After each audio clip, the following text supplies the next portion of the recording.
Well, thanks for coming back for another chat with Conquer I, Robin. And for those that may not have seen the other one, obviously I'm Rob. I'm the Rob Beardall, the managing director of Conquer I. And Robin, you've had quite an extensive career within the public sector in many senior roles, and also you've run various companies and had a law firm, and you've worked quite a lot across different industries in particular. So I wanted to have a chat with you today about emotional resilience and also emotional intelligence, and just to look a little bit at this subject matter and to consider it, because obviously we're coming out of a global pandemic, and people's emotional resilience will have been would have taken quite a hit during this period, and also as we come out of it and we go into a significant time of change, which every private sector and public sector organisation will now be experiencing.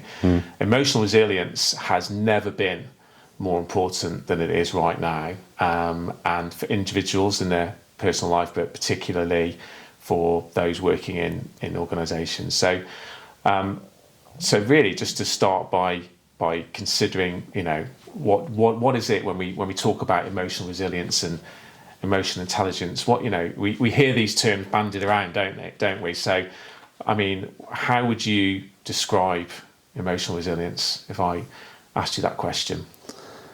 For me, emotional resilience is about being able to cope with different situations that we might have to face in a way which can be in a positive approach rather than necessarily negative. So often the number of skills and the number of tools that we can call upon as a human being to deal with a given situation are restricted to those ones that we've actually been taught either in the classroom or through lifelong learning. And for me, emotional resilience is about having an understanding and empathy with others, and understanding that you can get through situations, often by dealing with things in a slightly different way than what might traditionally be the approach. Yeah. One of the sayings is, if you were going to Dublin, how would you get there? And the answer often is, well, I wouldn't start from here. That the essence of that, for me means, by actually having a wider understanding and a wider vocabulary of training and ability, we can actually overcome situations better than what we could without them. Yeah. And that's where I think Conquer I really sort of comes into the fore in providing that opportunity, in creating a learning environment for individuals. Yeah, absolutely. I mean, one of the things we talk about, because we think analogies can be quite helpful when we're talking about these concepts. The whole area of soft management can sometimes be a little bit misunderstood, and terms are bandied around, and it's about some of what we focus on in terms of our products is actually to get across to people what we mean. And one of the analogies that we use, which we were talking about the other day, was of a car's fuel tank, and the notion that your emotional resilience can be likened to a fuel tank. And one of the things that we're often not aware of is that our emotional resilience can run out. So in the same way that you need to keep filling up your car, when I came here this morning, if I'd not put fuel into the car, I would have got halfway here and wouldn't have been able to drive anymore. And in fact, it's very similar with emotional resilience. If we've not got an awareness of the fact it is a limited fuel that we have, then we don't manage it. We don't treat it as a valuable resource that needs to be carefully monitored and managed. And we can quite easily start to run low on fuel or run out of fuel. And I know in my career, I've worked with many different types of people, and I'm sure you have, Robin, in your experience. And it's quite noticeable when you work with people that don't manage it well, because there's certain symptoms that start to arise. So, when you look back on your career and people that you've worked with, can you think of those that you may have come across who you looked at and thought, I can see that they're not managing this thing particularly well, and how did you what did you do about that when you came across that? Well, a number of different scenarios. One of which was I talked to one of my senior managers about a particular task that needed to be completed. We agreed a timeline for when that task would be done and the resources that would be necessary to get that task completed. And we agreed that we would review performance on a monthly basis over a period of 12 months. After 3 months, it became abundantly clear that the individual was really struggling to actually get through stage one of the project. And we had a conversation at that point when it became very obvious through the lack of action and the lack of deliverables about whether or not what we were doing was the right thing with the right person at the right time.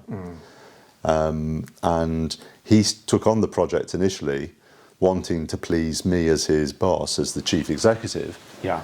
And in hindsight, through that discussion, he realised he should have actually been able to say to me, I think this is beyond me. Yeah. And he felt more comfortable when we had that open conversation at month 3 to be able to say that than what he did at month 1 or day 1.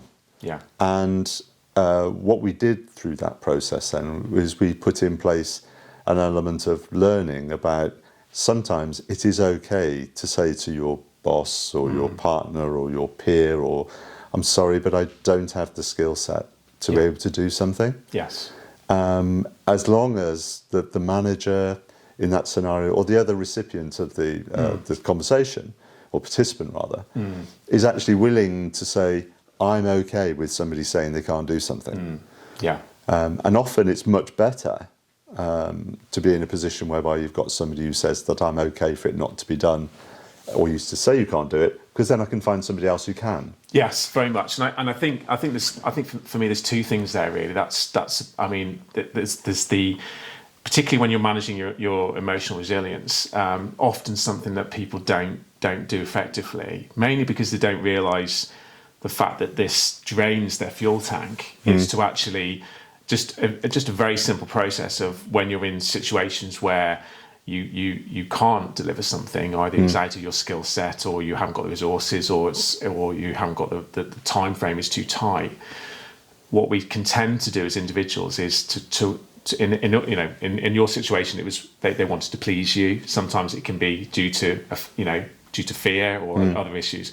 But one of the key things we have to do when we're managing our emotional resilience is actually to quickly raise those issues and to build good relationships within working environments, so that people have the confidence and are made to feel empowered to communicate those things, to say this is I'm out of my depth here, or it's out of my skill set. And then the second thing for me really, in terms of what you were saying, was for you, it was the emotional intelligence to realise there's something not quite right here, and obviously they're struggling with this, and you picked up on that. So I think it's quite interesting, in terms of just to sort of take it another direction now.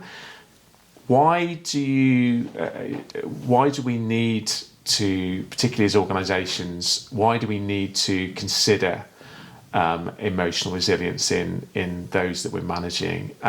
Often we as managers find ourselves in a situation whereby we start to condemn the individual as being not competent or not able or not just doesn't have the skill set, and therefore maybe their job needs to be in a different place. Yeah.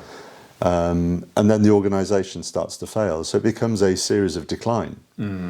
Whereas if one can look at it in a more positive aspect, and the organisations I've led over the years have always tried to sort of look for the positive and to train people and develop people and allow people to make mistakes as long as they learn from them. Yes. So a learning culture puts in place a passion of belief within the individuals within it, that they can actually move forwards time and time again. And if there is an error, then they share that across the whole workforce, and everybody learns from it. Yeah. And as a consequence of that, it creates a strength of an organisation, a strength for the individuals that literally they can do anything. Yeah. Yes, very much. I think you know, interesting you were saying there. You mentioned the word strength, and I think organisations and as individuals and as organisations, I think if we don't manage emotional resilience effectively, we're not strong as individuals, and I don't think we're strong as organisations. I know the organisations I've worked for in the past, those that have addressed this and that are it's at the forefront of their thinking. They're much stronger as organisations. You know, they deal with change more effectively. They're able to take their staff and take their companies through a change process because they've got that strength. Whereas those that don't manage it well, it's not on the radar. Managers aren't aware of it. They're only focused on hard management issues such as your project timeline, your project task, and to be able to take an organisation through a rapid change process without emotional resilience being right at the forefront of their thinking, I think is potentially very damaging for the staff that are in that organisation, and you know, could cause the end of a company quite easily, you know, for taking them through that. It's even bigger than that, and not everybody will even follow or comprehend what emotional intelligence might mean as a concept. But it's not just the organisation, it's not just the individual employee or manager. The situation then expands into their family and their friends and their whole sort of life experiences and life expectancy as well. Yes. And for a small injection of training, development and personal awareness, it can actually move an individual, their family, the business to a completely different level of success and achievement. Yeah. And it's that investment that's necessary. Often governments are really keen to support major capital investment, and recent budgets have actually shown that. Yes, that's true. You know, 130% tax relief on a capital investment of X hundred thousands of pounds.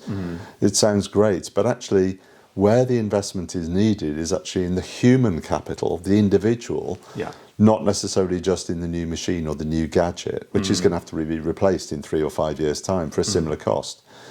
Whereas actually, if we can help to move individuals up stage by stage by stage by stage, as happens through our sort of childhood and adolescence as we grow up, we're developing all the time. Another analogy to the concept of the engine or the car running out of petrol is think of 3 or 4 pans on a stove. One's got oil in, one's got water, one's got milk. Each one, if they boil over, is going to have a different impact upon that stove. Yeah. The oil one will set the house on fire. The water will actually put the flame out. The milk will just create a big mess. Yes, yes. So think of the human body as those 3 different analogies and 3 individuals walking around. One's got oil in their system, God forbid. Yes. One's got milk in their system, one's got water in their system. Yeah. And through our lives, all the time, through the emotional intelligence and the way in which we're working and living our lives, our blood pressure, to use the actual medical term, is going up and down, up and down, up and down. If the blood pressure gets to a particular level, it gets dangerous, then it overheats, and unfortunately sometimes that can result in stroke, heart attack and death. Much, much better to actually try and control that. And it's not always about controlling it just by medication. Yes. Sometimes it's about creating an environment for those individuals in which to live, work and be developed, whereby they can control it themselves because they can foresee things happening and avoid them. Very much, very much. And I think one of the reasons why companies and organisations, or you talked about investment in all sorts of capital investments and that type of thing, and the fact that possibly this type of thing isn't invested in to the same degree, and I think you're quite right. These things are, to use your analogy there, things are bubbling away all of the time, in our own personal lives and in organisations. Emotional resilience will be either depleting or increasing all of the time, and in fact every day our emotional resilience levels go up and down depending on how our day goes and how our week goes, how our year goes, and depending on what we're dealing with. And I think one of those things is obviously being aware of it, and then the other thing is actually, being able to fix it is not necessarily that difficult. It just requires the right intervention, and I think that's another reason why organisations are put off it. Firstly, they're not maybe aware that it's needed. Again, in people's personal lives, don't really realise the need to manage this well. But then secondly, it's that misconception that these types of things are complicated and you can't fix them. But that's something that we're quite passionate about at Conquer is the fact that these things can be fixed in quite effectively and quite quickly with the right types of techniques and tools. And it's about learning that. So I think, particularly when you look back on organisations, I think we've talked about this. I think it's something that you naturally did when you were managing. But I mean, if you look back on times when you've been a CEO of large public sector organisations, or you've gone in and assisted and mentored and coached CEOs at that sort of level, has this been something that you've addressed or picked up on or pinpointed or assisted people with when you've been doing those types of roles or assisting those in those roles? Very, very much so. And the interesting challenge, as you mentioned, as part of that, almost the consultant role of going in some of the instances, I've been as an interventionist, sent in by government to help turn around failing organisations or organisations not performing as they wish. And the classic scenario happens then is that the organisation and its management and all the employees see these people or this person coming in who's now going to tell them what to do as they think it. And they don't see it necessarily as a friend and an opportunity. They see it as a challenge, as if they've got to be very defensive to what's happened in the past, rather than necessarily turning so it becomes like a sort of a push-pull scenario, rather than standing side by side and together moving forward.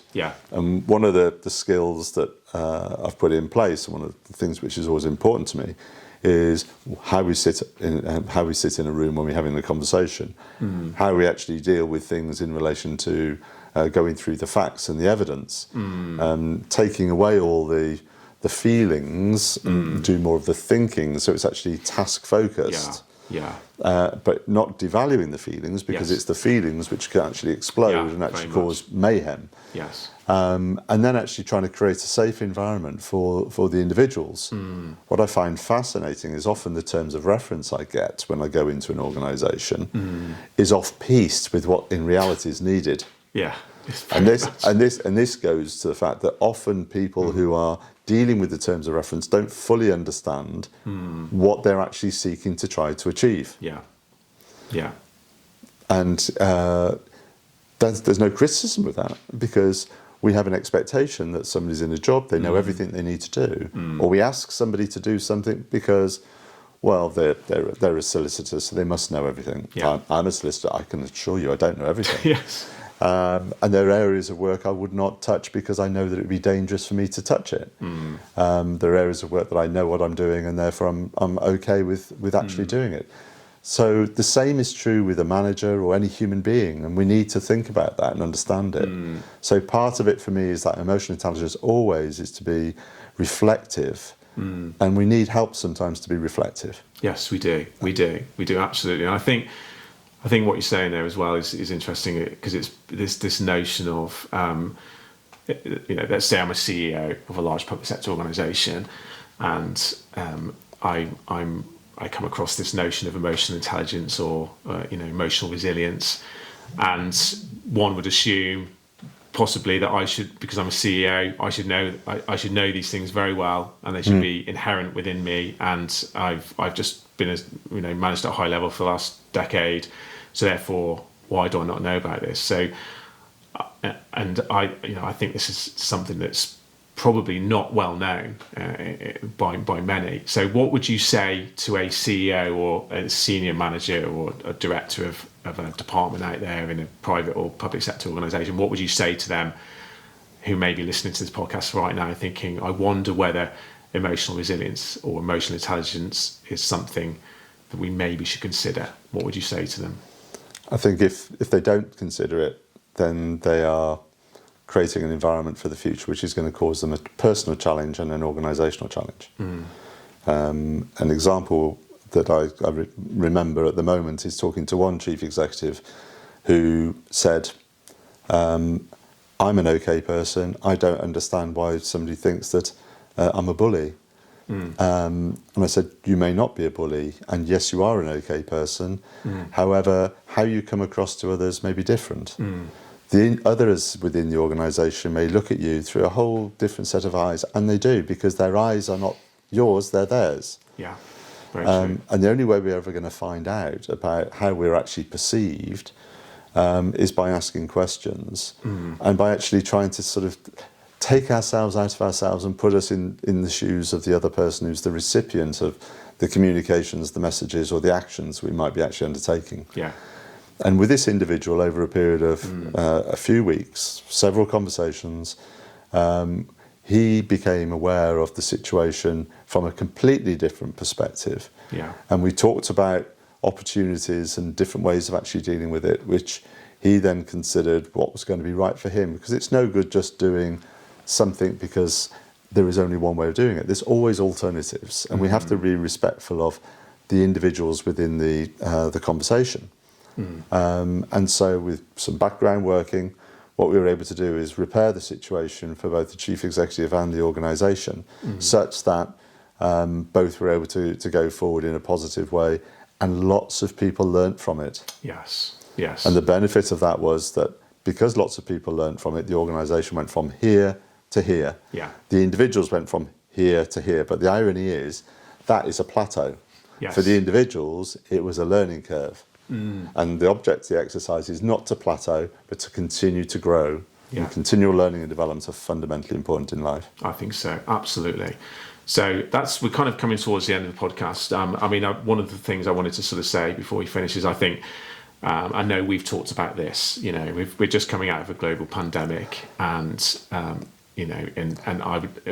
everybody's been affected by it. And all of our emotional resilience has taken a hit, and which has affected, not just this country that we're living in at the moment, but obviously globally. It's affected every country across the whole globe. And so, any final thoughts really around emotional resilience and emotional intelligence, and why that might be important for us right now at this point, having been in a global pandemic and coming out of it, and then the change processes that we're going to be experiencing globally. Any thoughts around the importance of emotional resilience and intelligence in that era?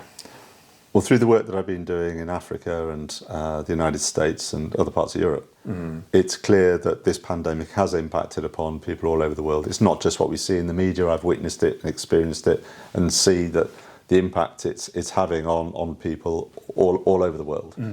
So firstly, we do need to realise it is actually happening to everybody. Yeah.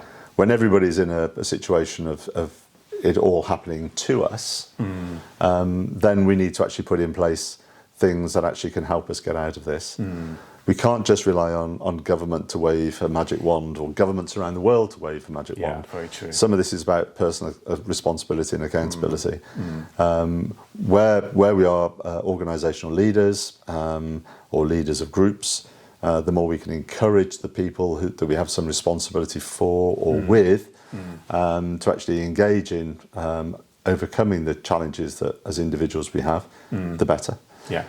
We need to fill the tank in a sort of a petrol engine type of capacity, so that we are more robust and resilient for the future. And we need to be aware of those three pans that are boiling on the stove, that they don't overflow, and that we can take the temperature down. Yes. And the only way we're going to take the temperature down is by making change. Yeah. And if we do it because we accept it as individuals, that change is likely, therefore, to be more long-lasting. Yeah.